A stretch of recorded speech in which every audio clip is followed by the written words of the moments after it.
दोस्तों, पिछले कुछ दिनों से विपक्ष की नेता लगातार ये सवाल उठाते रहे हैं कि मोदी जी पहले के मुकाबले कुछ ज्यादा कमजोर नजर आने लगे हैं। वो बोलते बोलते अटक जाते हैं, भटक जाते हैं, लटक जाते हैं, कहीं का कुछ और बोल देते हैं। उनकी बॉडी लैंग्वेज से पता लगता है वो थके हुए हैं। मुझे पहले लगता था ये विपक्षी पार्टियों की तरफ से दिया गया एक बयान भर है, जिसका जिक्र लगातार बीजेपी के नेता करते हैं कि मोदी से विपक्ष के नेता डरते हैं, घबराते हैं। लेकिन नहीं, अब खुद आगे आकर मोदी जी ने सबूत दे दिया है कि विपक्ष के नेता जो कहते हैं वो सच है। ये आज मैं एक एक बयान उनका सुनाने जा रहा हूं, और ये मेरी खास वीडियो सिर्फ उन लोगों के लिए नहीं है जो विपक्षी पार्टी के नेताओं को पसंद करते हैं, बल्कि ये खासकर बीजेपी के समर्थकों के लिए, बीजेपी के कार्यकर्ताओं के लिए और अंधभक्तों के लिए भी है। देखिएगा कि अपने एक बयान पर मोदी जी जब फंस गए तो कैसे ही अगली चुनावी सभा में जाकर एक ऐसा बयान दे डाला है जिसकी उम्मीद कम से कम अंधभक्तों ने नहीं की होगी। खासकर उन लोगों ने नहीं की होगी जो तर्क देते हैं कि सिर्फ वो बीजेपी को इसलिए पसंद करते हैं क्योंकि मुसलमान कंट्रोल में रहते हैं। नमस्कार, मैं हूं प्रज्वल गौतम और आप देख रहे हैं टाइम्स एक्सप्रेस। दरअसल ये बात किसी से छिपी नहीं है, हो सकता आधिकारिक तौर पर मैं आपसे कह रहा हूं, लेकिन आप कभी भी करिए, किसी भी अंधभक्त से आप डिबेट करिए, तमाम बात करेंगे, तमाम ये होता है, वो होता है, मोदी जी ने ये किया। आप तमाम चीजें उनके सामने रखते जाएंगे और आखिर में जाकर उनका निष्कर्ष एक निकलता है। वो कहते हैं हम सिर्फ इसलिए वोट देते हैं बीजेपी को, हम इसलिए चाहते हैं एक बार फिर से मोदी सरकार। जो ये मुसलमान है ना, मुसलमान दाढ़ी टोपी वाले, ये थोड़े कंट्रोल में रहे, ये कंट्रोल में नहीं रहते हैं। ये बीजेपी है, ये मोदी सरकार है जो इन्हें कंट्रोल में रखती है। ये बीजेपी है, ये योगी सरकार है जो कंट्रोल में रखती है। ये मैं नहीं कह रहा हूं, आप खुद जानते होंगे, यही अंधभक्तों का कहना है। लेकिन आज मैं आपको दिखाने जा रहा हूं, जो अंधभक्त लगातार इस बात का दावा करते रहते हैं कि मोदी और योगी की सरकार पूरी तरीके से कंट्रोल में रखती है मुसलमानों को, कैसे मोदी जी ने उनका सपना तोड़ दिया है। सबसे पहले मैं उनका वही बयान सुनाऊंगा जिसको लेकर हंगामा शुरू हुआ था। हंगामा इस कदर बढ़ा कि मोदी जी को दूसरी ही चुनावी सभा में जाकर मुसलमानों के लिए एक अलग से बयान देना पड़ा। पहले वो बयान सुनिए जिसमें उन्होंने कहा था कि हिंदू भाई बहनों की संपत्ति को छीनकर कांग्रेस पार्टी घुसपैठियों को, ज्यादा बच्चे पैदा करने वालों को यानी मुसलमानों को देना चाहती है। पहले वो सुनिए। और पहले जब उनकी सरकार थी उन्होंने कहा था कि देश की संपत्ति पर पहला अधिकार मुसलमानों का है। इसका मतलब ये संपत्ति इकट्ठी करके किसको बांटेंगे? जिनके ज्यादा बच्चे हैं उनको बांटेंगे, घुसपैठियों को बांटेंगे। क्या आपकी मेहनत की कमाई का पैसा घुसपैठियों को दिया जाएगा? आपको मंजूर है ये कांग्रेस का मैनिफेस्टो कह रहा है कि वो माताओं बहनों का सोने का हिसाब करेंगे, उसकी जड़ती करेंगे, जानकारी लेंगे और फिर उस संपत्ति को बांट देंगे और उनको बांटेंगे जिनको मनमोहन सिंह जी की सरकार ने कहा था कि संपत्ति पर पहला अधिकार मुसलमानों का है। भाइयों बहनों, ये अर्बन नक्सल की सोच, मेरी माताओं बहनों, ये आपका मंगलसूत्र भी बचने नहीं देंगे, यहां तक जाएंगे, मैं कहने आया हूं। तो ये बयान पर बड़ा जबरदस्त हंगामा हुआ। ये बयान आपने सुन भी लिया, आपके चैनल टाइम्स एक्सप्रेस ने आपको दिखा भी दिया कि कैसे लोग नाराजगी व्यक्त कर रहे हैं कि जब आप एक संवैधानिक पद पर बैठे हैं, 10 साल से सत्ता में हैं, आपके पास बताने के लिए बहुत योजनाएं होंगी, आप तो बहुत बड़ी बड़ी बातें करते हैं, आप तो हर बार कोई ना कोई नई स्कीम निकाल देते, तो उन पर बात करिए ना। ये क्या हिंदू मुसलमान पर उतरा है? और मैंने आपको बताया भी था कि हिंदू मुसलमान पर उतरना मजबूरी हो गई थी, क्योंकि पहले चरण की वोटिंग में ही साफ हो गया था कि इस बार खेल नहीं बन पाएगा। और अगर खेल बनाना है तो राम मंदिर के नाम पर जिन हिंदुओं को एकजुट करना था, वो कम से कम मुसलमानों को नीचा दिखाने के नाम पर ही एकजुट हो जाए।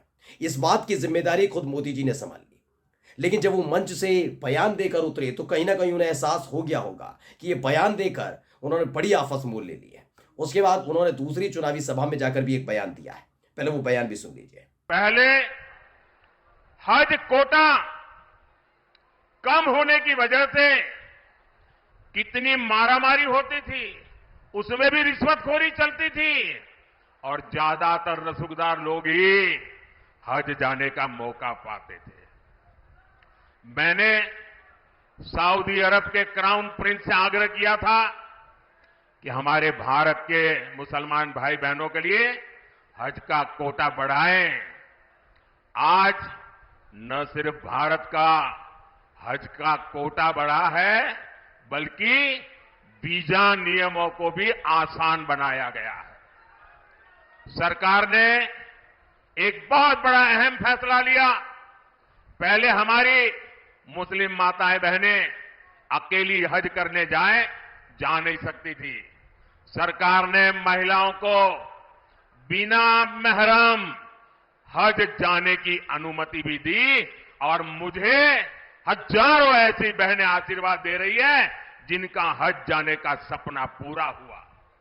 तो सोचिए, एक तरफ इस देश के मुसलमानों के लिए कहा जा रहा था कि वो ज्यादा बच्चे पैदा करते हैं, घुसपैठी हैं, संपत्ति हड़प लेंगे हिंदू भाई बहनों की, और दूसरी तरफ आगे आकर बताना पड़ा कि बकायदा मोदी जी ने सऊदी अरब के प्रिंस क्राउन से बात की है कि जब हज पर मुसलमान आए तो उनको सुख सुविधाएं दी जाए। यहीं से तो बात समझ में नहीं आती कि मोदी जी एक लाइन पर क्यों नहीं चल पा रहे, उनकी एक लाइन लेंथ तय क्यों नहीं हो पा रही है।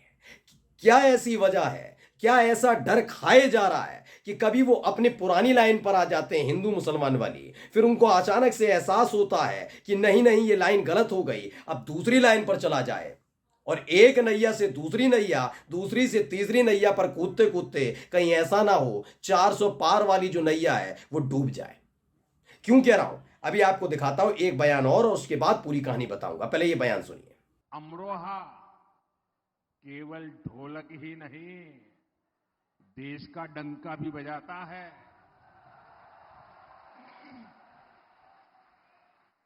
क्रिकेट वर्ल्ड कप में भाई मोहम्मद शामी ने जो कमाल किया वो पूरी दुनिया ने देखा है। खेलों में शानदार प्रदर्शन के लिए केंद्र सरकार ने भाई मोहम्मद शामी को अर्जुन अवार्ड दिया है, और योगी जी की सरकार तो 2 कदम आगे बढ़ी है और योगी जी ने यहां के युवाओं के लिए स्टेडियम भी बनवा रही है। मैं अमरोहा के लोगों को इसकी बहुत बहुत बधाई देता हूं। तो अमरोहा गए हुए थे, मुस्लिम बाहुल इलाके में गए हुए थे, वहां प्रचार चल रहा था, बताने के लिए कुछ था नहीं, तो मोहम्मद शमी के बारे में जानकारी दी जाने लगी, बताया जाने लगा अमरोहा में केवल ढोलक नहीं बजती, डंका बजता है, मोहम्मद शमी एहसान कर दिया, मोहम्मद शमी को अर्जुन अवार्ड देकर। आपने एहसान कर दिया क्या मोहम्मद शमी को अवार्ड देकर? जैसे एहसान कर दिया क्या चौधरी चरण सिंह जी को भारत रत्न देकर? ये हर कोई जानता है हर एक चीज के पीछे क्या खेल है। आज इनको याद आ रही है कि मोहम्मद शमी ने ये सब किया था। सोचिए, ये व्यक्ति इस देश के मुसलमानों के लिए कहते हैं कि वो ज्यादा बच्चे पैदा करते हैं, मुसलमान घुसपैठिए हिंदुओं की संपत्ति पर को हड़प लेंगे जब कांग्रेस की सरकार आएगी, और दूसरी तरफ उन्हीं के समुदाय से आने वाले एक बेहतरीन खिलाड़ी के जरिए सत्ता तक पहुंचने की कोशिश मोदी जी करने जा रहे हैं। बताते हैं कि सऊदी अरब के प्रिंस क्राउन से उन्होंने साफ साफ अपील की कि आखिरकार जब हमारी मुस्लिम महिलाएं आए हज के लिए तो उनको बहुत सारी सुख सुविधाएं दी जाए। ये फंस गए पूरी तरीके से, ये सारी की सारी चीजें फंस गई हैं इनकी। दरअसल हो क्या रहा है ना, उम्मीद इनको पूरी थी कि पहले चरण के चुनाव के दौरान सारा गुस्सा शांत हो जाएगा, आसान से खेल हो जाएगा। तो ये जब हिंदू कम्युनिटी के बीच जाते हैं तो वहां हिंदू मुस्लिम करते हैं, क्योंकि इनका 2 बड़े दाव थे, दोनों बड़े दाव धरे के धरे रह गए। इसी साल 2 बड़े दाव थे। पहला था राम मंदिर का मुद्दा, जिसको लेकर ये हिंदू एकजुटता उतनी कर नहीं पाए। की इन्होंने, मैं ये नहीं कह रहा की, लेकिन उतनी नहीं हो पाई जितनी उम्मीद होनी चाहिए थी।